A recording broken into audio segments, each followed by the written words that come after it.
Coming up on iOS today, Rosemary Orchard and I, Mikah Sargent, talk about the core features coming to iOS and iPadOS 18.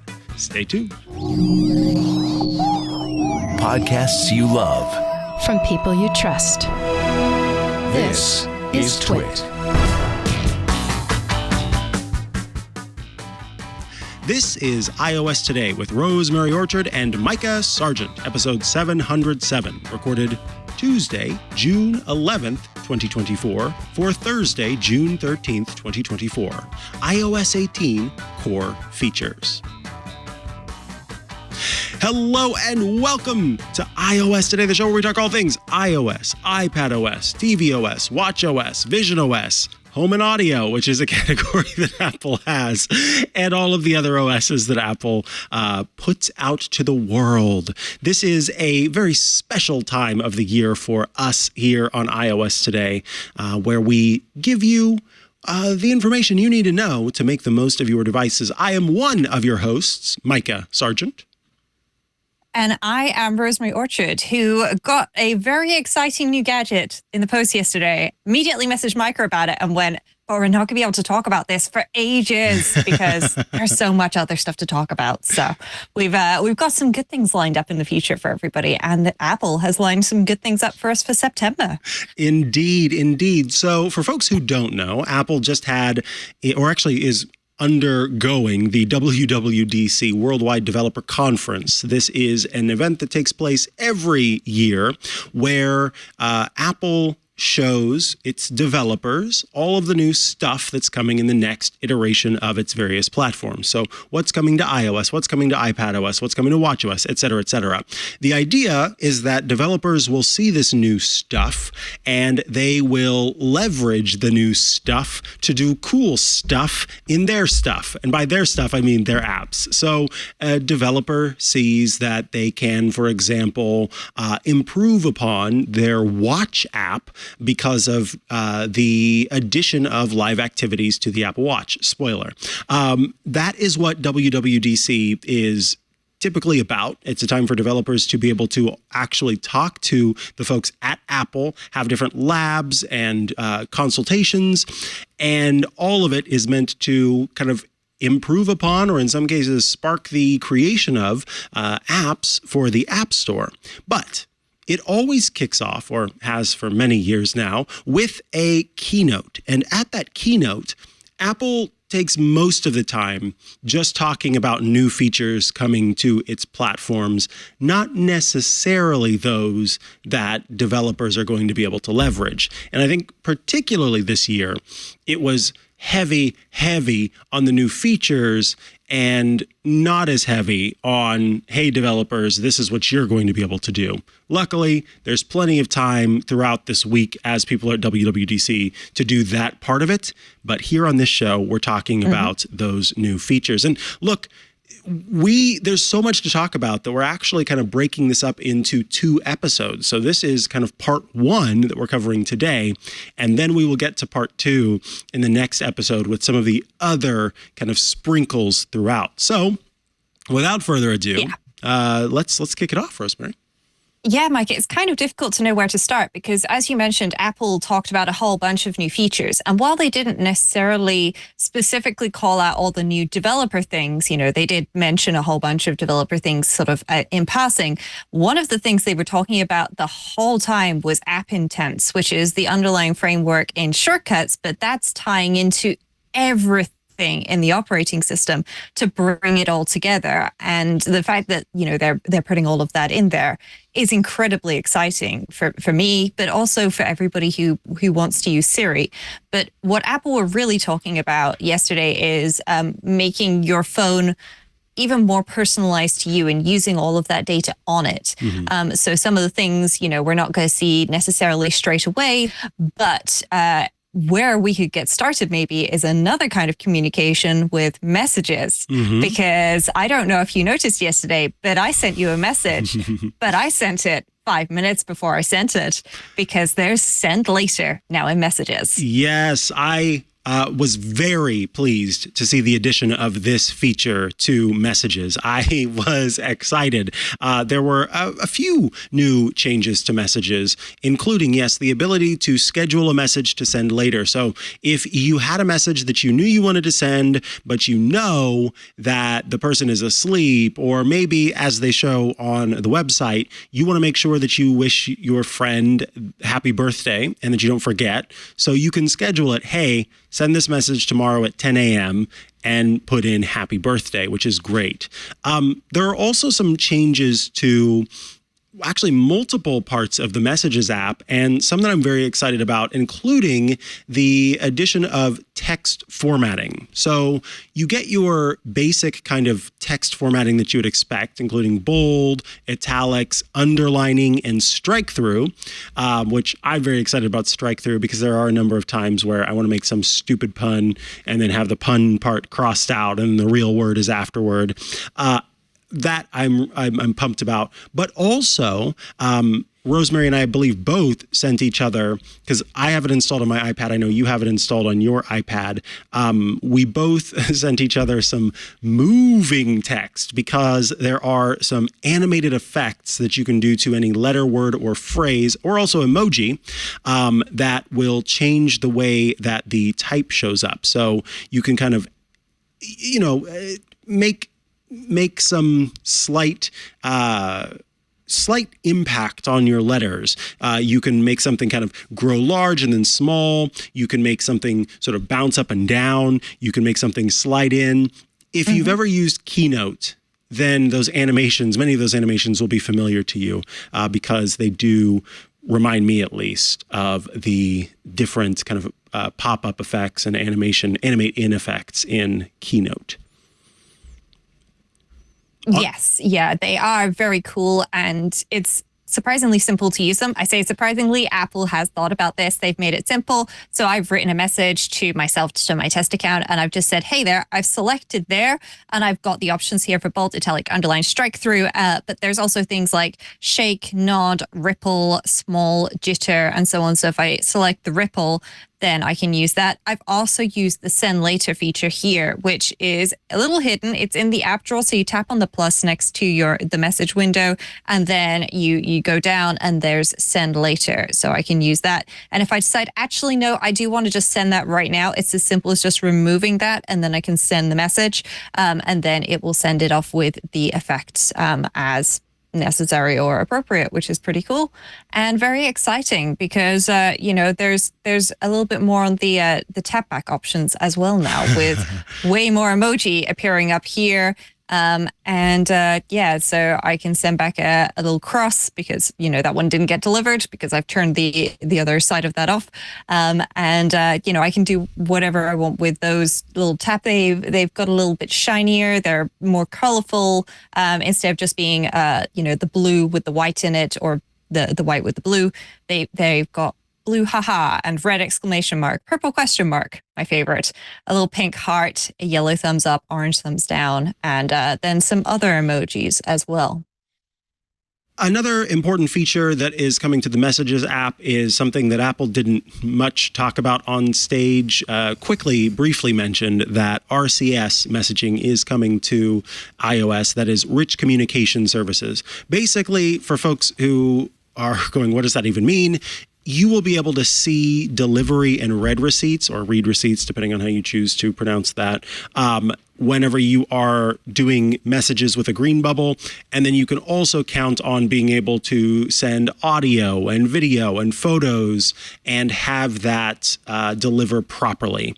So I have a few friends who are on the Android side of things. I'm very happy to see this feature being added. So I know at least that the messages have made their way to the person with whom I'm communicating. And so even though I didn't get a huge announcement on stage, I thought that was great. Lastly is the ability to use messages even if you're in a place without Wi-Fi or cellular connection by way of satellite. I thought that was a cool addition. There was talk of that being a feature that would be added. And there are some places here in California that I find myself in, where I have no service otherwise. So being able to have access via satellite is a pretty cool addition. All right. Yeah. We've got to keep moving along as we continue to talk about the core features for iOS 18 and, of course, iPadOS 18, because they're kind of stuck together. Very few features that are independent to each platform. What's next? Well, and this is a little one that I feel goes hand in hand with messages, Mikah. Phone is getting a little bit of an update. In fact, it's getting a couple of little updates. So it's getting T9 search for the folks who know what that is and want that. So you can use the pressing the 7 key 3 times to get an R and things like that to search through your contacts if that's something you want. But something that's more interesting for everybody is the ability to record and transcribe a phone call.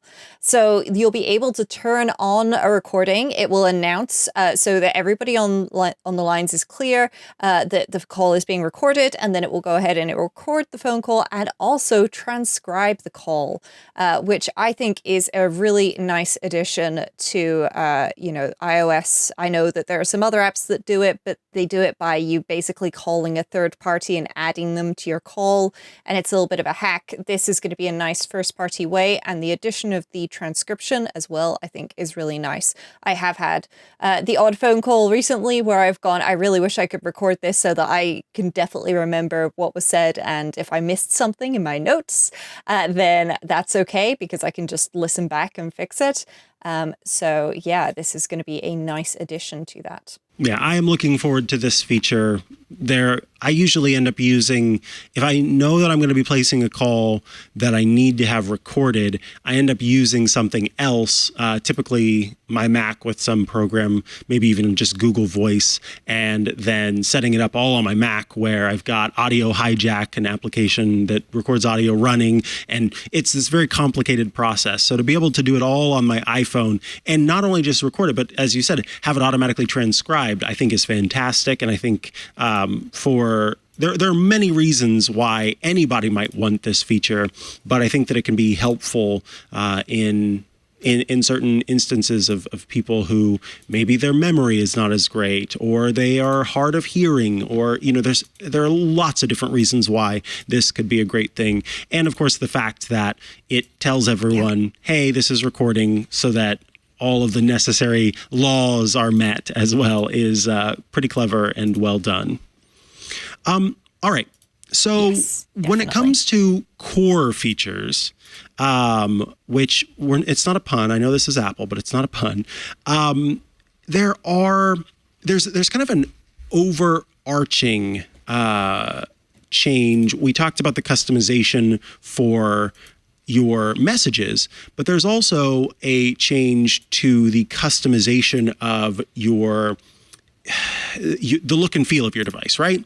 So up to this point, it has not been possible on an iPhone or an iPad to take your apps and put them wherever you want them. They have always been in a grid-like layout. And of course, widgets got added, so it kind of changed the way that the grid is displayed. But for the most part, apps are in a 4 by some amount grid on an iPhone. A couple of things have changed on your iPhone and your iPad. One is the addition of a feature that I believe is called large icons. And what this does is it takes your app icons, and there's built-in padding for every app icon, such that the app icon appears, and then right below it is the text that says what that app is. When you choose the large option for app icons, it removes the text beneath it and then kind of rearranges things by making the app icon bigger and removing the text. I turned this on my iPad. I quite like it. I'm used to the app icons. Plus, I typically just launch apps by using Spotlight Search anyway. So it's just kind of nice seeing the apps there without the text underneath. It looks cleaner, clearer, and I quite enjoy it.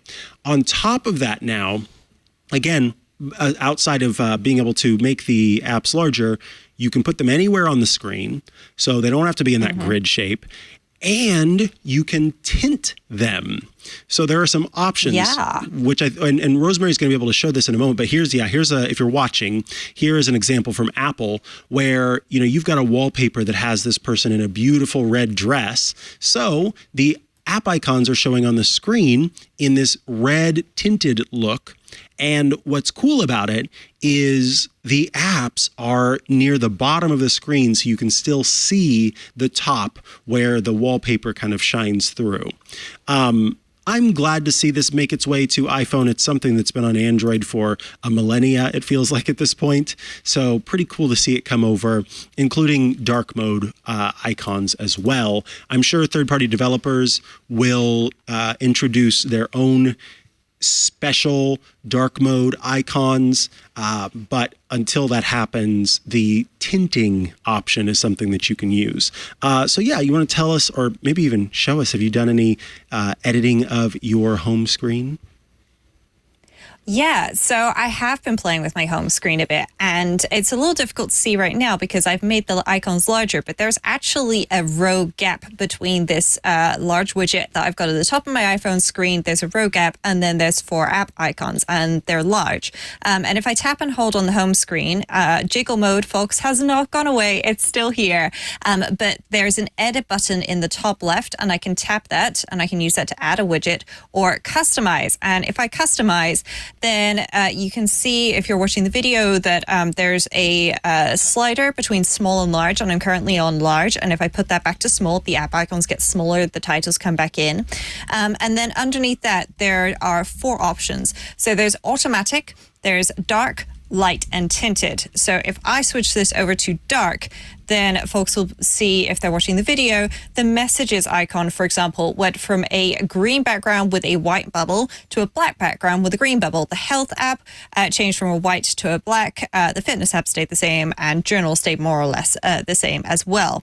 If I switch it to light, then it goes back. And then if I change it to tinted, everything gets a little bit purple, because of course I've selected purple because that is the color of the background on my phone. And it takes a little while for some of the icons to update a little bit, but you can then see how it looks in light and dark mode. There's a little sun in the top left corner that allows you to see that. And there's another little feature that's available now, which is when I tap and hold and go into that jiggle, I can resize widgets. And this is something that previously you kind of just had to remove your widget and then add a new widget. So the fact that you can resize your widgets, you are limited to what sizes of widget that app has available. But this is a really nice little feature. And now I've done it like this. It's a little easier to see perhaps that I have that big space in the middle of my home screen here. And I personally think this is a really nice feature. The tinting is being done automatically by Apple right now, but app developers are going to be able to add their own app icons, which will support better tinting, so that things don't kind of go all blurry and like a little bit, weird with the coloring. But yeah, it's definitely going to be something that's a little bit in progress. But the fact that they're just forcing it onto every app developer means even my bank is going to have to live with it. Yeah. When I first did the tinting thing, I said, okay, turning this off, because yes, some of the third-party apps do not currently look good with tinting. But yeah, Apple has made it possible so that a developer can kind of say, this is the part of the app that you should tint, leave the rest of it alone for it to look good, for it to look as it should. So there will be some kind of adjustments that can be made to improve upon that customization, which I'm excited about. There's also updates to Control Center now. It's kind of like Control Center is becoming its own widget area where you have your basic controls, but you can kind of add categories of controls. And then just like Rosemary was showing with the widget sizing, you can do the same thing in control center there as well. And I think that people are going to be very excited about, and this was a feature that I completely forgot to, well, I guess it only really matters on iPhone, or it matters more on iPhone, which is the ability to swap out the controls on the lock screen. So you don't have to have just the camera and the flashlight icons on the lock screen as it currently is, but that you can change them to maybe pop up a quick note or whatever you want to have there. Very excited about that. I know some people will probably use it. They showed, for example, using Snapchat, so it could go from the lock screen to your Snapchat app to immediately take a photo from there. I think this is a really good change that I remember people complaining about it from the moment that Apple introduced those two lock screen controls in the first place. Yeah. I also love the fact that the lock screen now, it has multiple pages, but it's very easy to get to them. So if you just swipe down from the top right, then you jump into Control Center, the same as you always have. But instead, you can also swipe down and just sort of hold your finger on the side of the screen and jump to a particular page, which I think is a nice addition. And then, once you're on a page, you can tap and hold. And just like you do on the home screen, you can edit this. And I feel like that is something that's going to be a little easier for most folks than remembering to go into the control center and, add all these things. And there is even the option to add a shortcut or more than one shortcut if you wanted to. There's lots of options here, and app developers are going to be able to add all of their own as well. So, if you want tap to cache or ping your watch, that's there. Translate is there. The remote is there. Notes is there.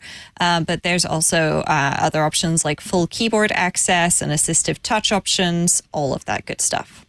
All right, we've got about 20 minutes to get through the rest of the core feature updates. So let us move on to talk about, and of course, as you all know, being big fans of the show, I hope, as you're listening to this or watching this, you know that Rosemary and I will continue to cover this as things change over the summer and as the official versions of the app launch later this year. It tends to be that when the public beta is released, which happens in July this year, we are more we'll do even more coverage and kind of more in-depth things as we kind of show people how to use it leading into the fall. But keeping kind of high-level understanding of what all was announced, we've got to talk about Photos because Photos got a huge redesign.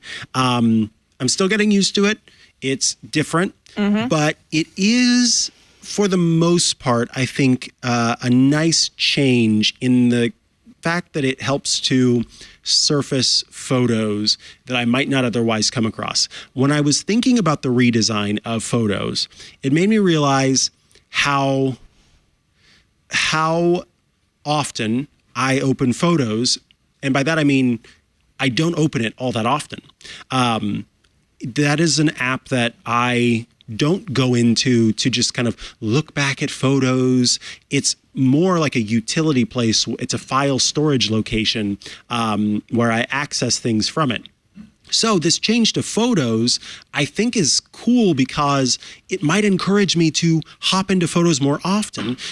There's at the top this carousel that shows you your photo library, but it can also show you things like your recent memories. It's going to have easy time kind of searching through different topics. So these are collections that will organize your library in topics like recent days, trips, people and pets, and then you can also pin collections so that you have those albums and the collections that are most important to you that you can get back to. So the grid is the main view, and then it has things that show your stuff in these kind of poster-like views, and it will always display new photos. I am very excited about that.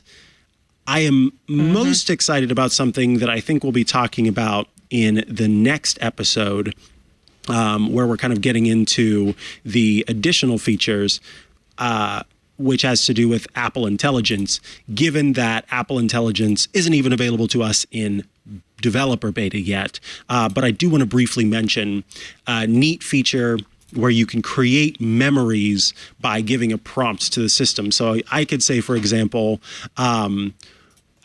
creates an exciting memory when Rosemary came to visit back in, and or I could just say when Rosemary came to visit, and then it knows Rosemary's face in the Photos app. It could find the photos of when you came and you were on iOS today and ask the tech guys. And then it would put together a little thing and it would go to Apple Music and find some exciting music to play underneath it. That, I think, is going to be very exciting. And I have a feeling I'm going to annoy a lot of people sending them little videos with all these photos in them because I think that's going to be a really neat feature. Anything else with photos? You, of course, have it there. And I'm kind of curious your first take on it, because I did find it a little overwhelming at first, but I think it did feel like I would get used to it pretty quick. Yeah, I mean, for me, one of the things that I really love is the fact that we now have groups of people in People and Pets. So, for example, here it's got Steve, Manny, and Rosemary, and that's my dad, my mum, and me. And, we're a group of people that are often photographed together because we're a family. It's already pulled in some memories from my trip last week to Taiwan. And down at the bottom, there's also this wallpaper suggestions, including this great one of my dad, where it's, really pulled him forward in the picture and made everything else, completely into a gradient backdrop, which is very cool. And, this is more like the original of it. There's a seamless background option. There's seamless mono. And I really love the fact that they're just surfacing this inside of the Photos app now, because, I feel like it was always a little tricky to work with that. So it's really nice, and I think it's going to be very good with the addition of the Apple Intelligence stuff as well, which is going to be primarily on device. Unless it really can't handle it on device, in which case it will talk to a secure cloud to deal with this stuff. But the fact that it can just do this, and pull it together. The new UI is quite nice. It is, if you are, say, looking at a picture, that bottom toolbar has gone away that we previously had, where we could use that to jump straight from albums to photos and things like that. But I have to say, I found it pretty intuitive. So I had a picture open and I just grabbed my finger and I just swiped down on the screen to get rid of it. There's also a close button and so on. I feel like this is going to be relatively intuitive for people to use once, they've spent a minute or two playing with it. And of course, we're going to see how it changes over the summer as well, because just because something comes out like this at the beginning of the developer beta does not mean it's set in stone that way for the entire time. It may mean that when a lot of people get their hands on it, if it's problematic to use, then they may make some changes, but I guess we will see. All right. The next thing that we'll mention is an app that I know a lot of people use. I don't use, and nothing yet has convinced me to use, and that is the Mail app. The Mail app, again, a lot of people use it, but I just have always been happy with my third-party mail apps, and even though that's the case for me, I am happy that a lot of stuff is coming to the Mail app. Unfortunately, most of the new additions to the Mail app have to do with Apple Intelligence. So there aren't a whole lot of features that we will be able to test just yet. But much like Gmail, it can do categorization. It also has the ability to kind of give you a rundown of what a specific subject has sent you. So, for example, if you get, as often happens when you're booking a flight, United Airlines sends you like 15 different emails. You can easily see the emails all together in one grouping, which is very nice. So and that design part is coming later this year as well. That's not in the first round of the betas. So that'll be coming later this year. So it looks very nice, and I do use Mail, so I'm very excited for it, but I can't use it just yet because it's not in the current beta. Anything else you want to mention as part of the core OS, Rosemary? Well, I mean, there is going to be an enhancement to Siri, which I think is going to be a very nice addition when we get it, which is, at the moment, you can choose to type to Siri, or you can talk to Siri. And this is a setting that you go into the settings app and you turn on, and that's it. The feature that is coming is basically you're always going to be able to talk to Siri, but then you can tap on that Siri bubble and then type to it instead. So if you've triggered Siri, then you can type to it at any point instead of talking to it. And I think that this is a really good thing to be getting. I'm very excited for it because I like type to Siri. I also like talk to Siri, and I want to be able to do both. So the fact that I'm going to be able to flip back and forth between the two as is appropriate for me is going to be very nice. And it's also just going to have the ability to handle things like you tripping over your words a little bit. So if I said, oh, hey, Mikah, so were you in San Francisco yesterday? Wait, sorry, I mean San Jose.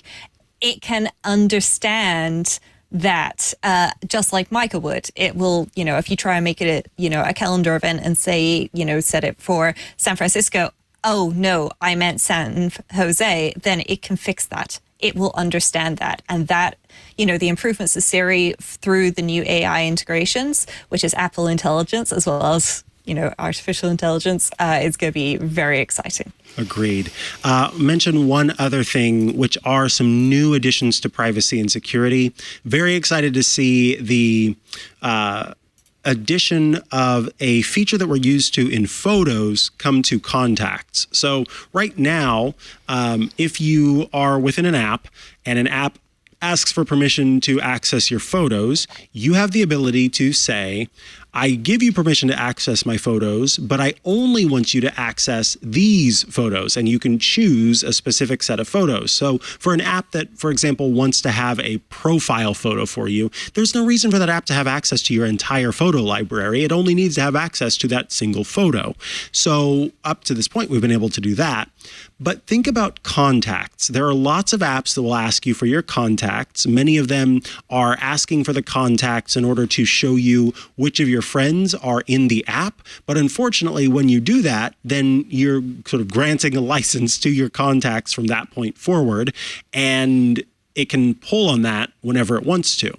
Apple is letting you choose when, or how many rather, contacts you share, so you don't have to give access to all of them. So you can think about, if you were using an app where you are planning on, let's say your friends are all on, Telegram. And but when I say all, let's say your best group of friends is all on Telegram. You could get the Telegram app. Telegram asks you for your contacts, and you say, yes, but I'm only giving you access to the contacts that I know, that group of friends that are on Telegram. You don't need to have access to my mom, my grandma, my sister, my brother, my uncle, everybody else, just those contacts. And that's the only set that it will have access to. I think that's very important. There's also kind of a redesigned privacy and security settings page. So it just gets a little bit easier to grok, and so you know what and how and when and where things are accessing your contacts. And then last but not least, two changes, including updates to apps that are asking for access to your local area network to see what devices are on your network, and Bluetooth devices. There's a new means of connecting a Bluetooth device without needing to give the app permission to see every Bluetooth device that you have around you. So let's say you have an app for a camera gimbal, and you download the app and it says, hey, I need access to Bluetooth so that I can pair with the gimbal itself. When you give it access to Bluetooth, it's suddenly able to scan and search for every single Bluetooth device that is around you and that is connected or not connected. And that can be used for profiling to figure out which person is using that device. This new means of connecting is limiting the connection between the two. So the app is only going to see that one Bluetooth device that it's meant to be pairing with. So it's just a little bit more about privacy and security, which I think is fantastic. I have anything else that you want to mention in terms of the Core OS before we do a little PSA and then move into Shortcuts Corner? Yeah, I mean, there's some other things, coming inside of the health app and the fitness app where you're going to be able to, just rearrange the view. But I think one thing that's very important that a lot of people will be very excited by is you're now going to be able to view your reminders in Calendar. So if you create reminders, you are going to be able to view your reminders in your calendar. So if you look at your calendar view and you've got a reminder scheduled for, say, 4 p.m. and you've got a meeting at 5 p.m., you'll see at 4 p.m. the reminder and your calendar event at 5 p.m. and you'll be able to see those two together. And I think that this is a really nice feature that people are really going to like. It seems like something very small that maybe should have been there all along. It's there on the Mac, but now it's coming to iOS too. Yay. All right, here's our PSA. It is important to understand that beta software is called beta software because it is still in testing. It is not ready for public use and public access. And in fact, the public beta is still not ready for prime time. And in fact, sometimes you get software that does make it to prime time that still has bugs in it. This is one of the biggest redesigns, or perhaps I should say augmentations of the operating system in quite a while. And that means that it is going to be rife with bugs. In fact, one thing I noticed was, because there's a new tap to pay feature where you and another person can tap your devices together to do a quick payment, Apple is limiting the amount of money that can be tapped to pay in those transactions and the number of times that you can do one of those, because this stuff is rife with bugs and there could be an issue where when money is being exchanged, something doesn't work. If you were to go in and look at the release notes for this, you would see here are the known issues, and there are just known issue after known issue under every category, and there are all these workarounds that you have to do. What I'm saying is, there's a lot of stuff that is wrong with the system still, and that's the point. This isn't supposed to ship to people until September, and that's of course not an official date, but that is the date that we all just know, and we just don't say that part out loud, because that has always been, or almost always been, when an iPhone is released. And so when the new iPhone is released, that ships with Apple's new iOS operating system. So we can pretty much count on September being when that happens. But between now and September, the developers at Apple get to see what's wrong with the system still and fix all of that.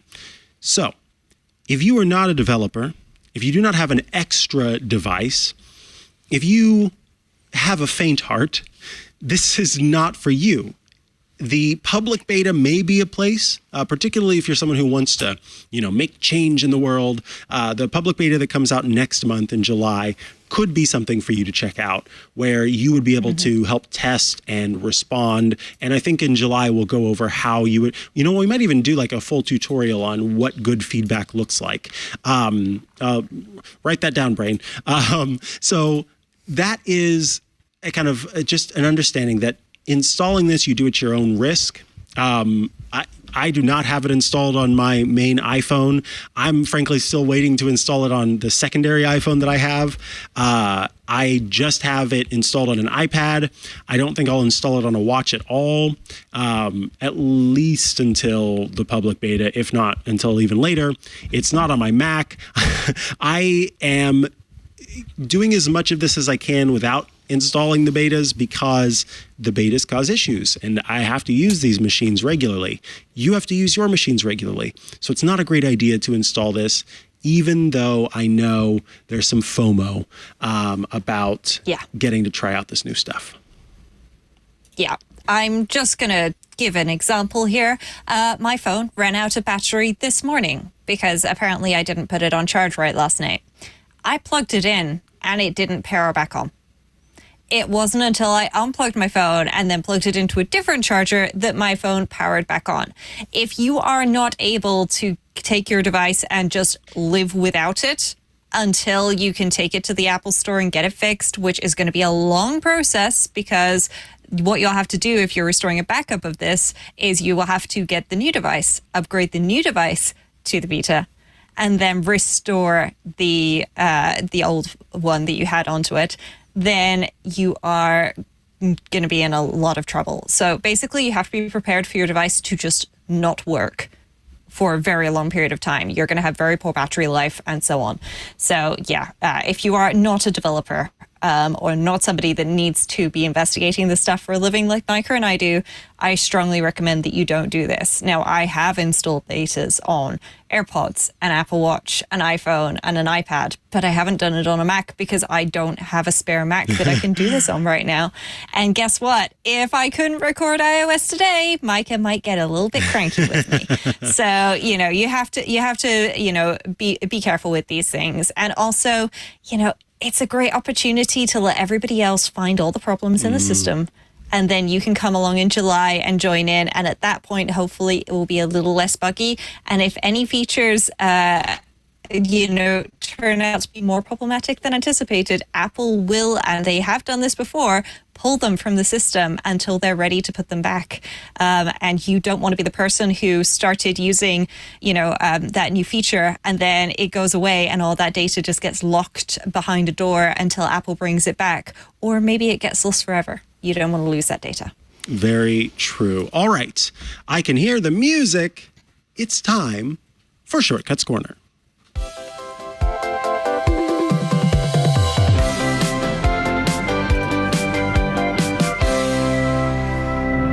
This is Shortcuts Corner, the part of the show where you write in with your Shortcuts Corner requests, and Rosemary Orchard. That is normally what happens. Today, Rosemary Orchard will not be responding to your Shortcuts requests because Rosemary is going to tell us a little bit about some changes in shortcuts that people can expect in iOS and iPadOS 18. Well, Mikah, it is very exciting. As I mentioned at the top of the show, Apple talked a lot about app intents, which are the magic behind shortcuts. But shortcuts itself has had some very awesome new features. And it starts actually in the app with the UI. So I'm just going to pop up my iPad here and go straight into creating a new shortcut.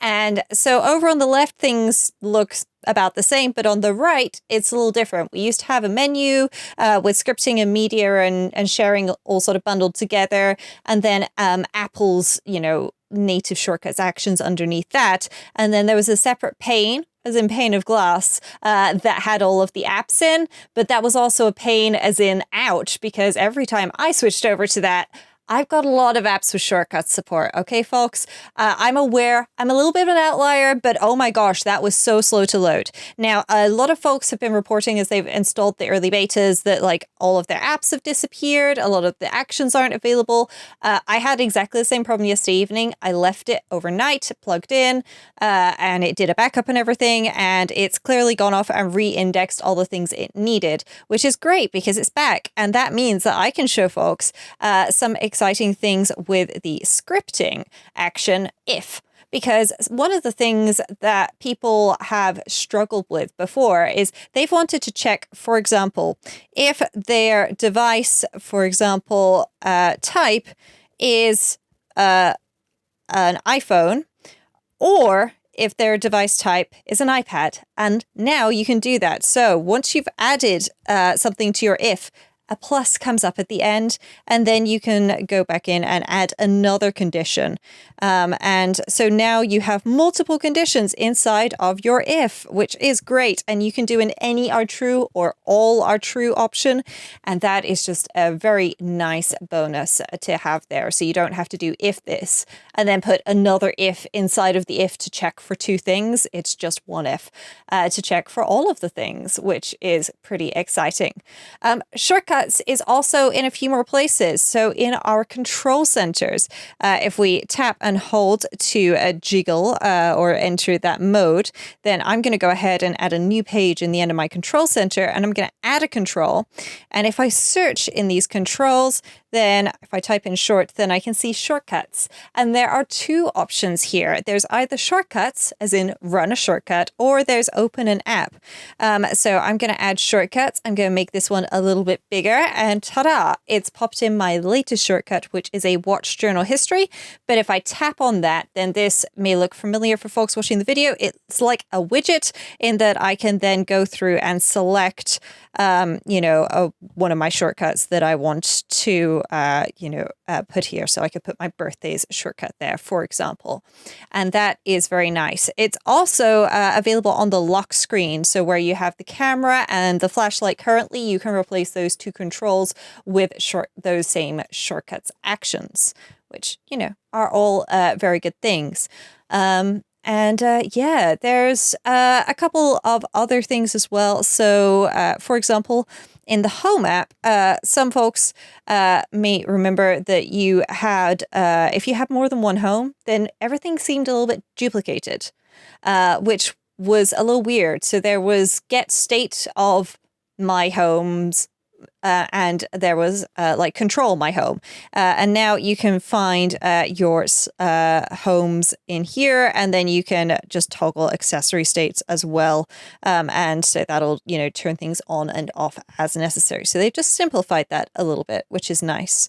But there are some other things as well. I know, Mikah, everybody loves a good reminders list, don't they? And reminders already had great shortcut support. It really did. And not all the actions are showing up here right now because guess what? My iPad is still indexing things. There's a lot of data for it to go through. One of the other new things that it has to reminders is the ability to open lists. So you can open smart lists specifically and any of your regular lists from shortcuts. So if you add something to the assigned list, so you create a new reminder, you assign it to somebody, then you can use the action open smart list. You tap on that little arrow and then you select from, today, scheduled, assigned, flagged, all completed, and so on. And so you can jump straight into those. There's also the ability to pin and unpin lists, which can be really nice. So I don't know, say, for example, you have your work reminders in reminders as well, and you usually keep those pinned. Maybe what you would do now is prepare a little shortcut for when you take a vacation or your weekends, and you run it and it unpins those work reminders lists and repins the lists that are important to you personally. And then when you come back, it does the inverse and things like that, all of which are very cool actions. Which are just nice to have. And there's also some new books actions for the books apps. So there's navigating pages, opening a specific view, and turning page scrolling on and off, all of which are very nice, especially if you tie that into, say, for example, a shortcut on your home screen that opens books and jumps straight into the mode that you would like. Alrighty. Is that the last one? I think that's everything we should talk about for now with shortcuts. There's going to be new stuff when developers get their hands on all of the APIs, but the first sessions aren't until this evening, so people aren't going to have a chance to actually create any of the cool new things just yet. And of course, once they do, Apple still won't let them put it anywhere for a couple of months because they need time to get everything working. All righty. Well, folks, that is going to bring us to the end of this episode of iOS Today. We will be back with an episode covering the rest of the stuff announced, or much of the rest of the stuff announced at WWDC. If you want to get in touch with us, you can email us. iOStoday@twit.tv is how you get in touch. Of course, I should mention Club Twit. For those of you who are watching, actually, I should say, if you are not watching this show and you'd like to be watching this show, you should join Club Twit at twit.tv/Club Twit. For $7 a month, you out there can join the club and have all the fun of being a member of the club. You get every single Twit show without any ads. You gain access to the Club Twit bonus episodes, or rather the Club Twit Twit Plus bonus feed that has extra content you won't find anywhere else, behind the scenes, before the show, after the show, special Club Twit events, access to the Club Twit Discord, access to the video versions of all of the Club Twit shows, including this, iOS Today, Hands on Mac, Hands on Windows, Home Theater Geeks, so much more. And all of that is only available to you as a member of the club. So if you're just listening to the audio in the public feed, that is where you can join in on the fun. Thank you. And Rosemary Orchard, if folks want to follow you online and check out all the great work you're doing, where should they go to do so? Well, the best place is rosemaryorchard.com, which has links to all the social media sites, books, podcasts, apps, etc. But the other place folks can find me is in the Club Twit Discord. There's an iOS Today forum channel in there where people can post suggestions for future show topics and ask questions as well. And there's also a lovely live chat during the show every time we record, which is great. What about you, Mikah? You can find me online at Mikah Sargent, or you can head to chihuahua.coffee. I almost forgot my own URL. CHIHUA.coffee, where I've got links to the places I'm most active online. Check out my other shows, including Tech News Weekly on Thursdays, Ask the Tech Guys on Sundays, and also Hands on Mac, which publishes on Thursdays as well. Thank you so much for tuning in, and we will see you again for another episode of iOS Today. Bye-bye.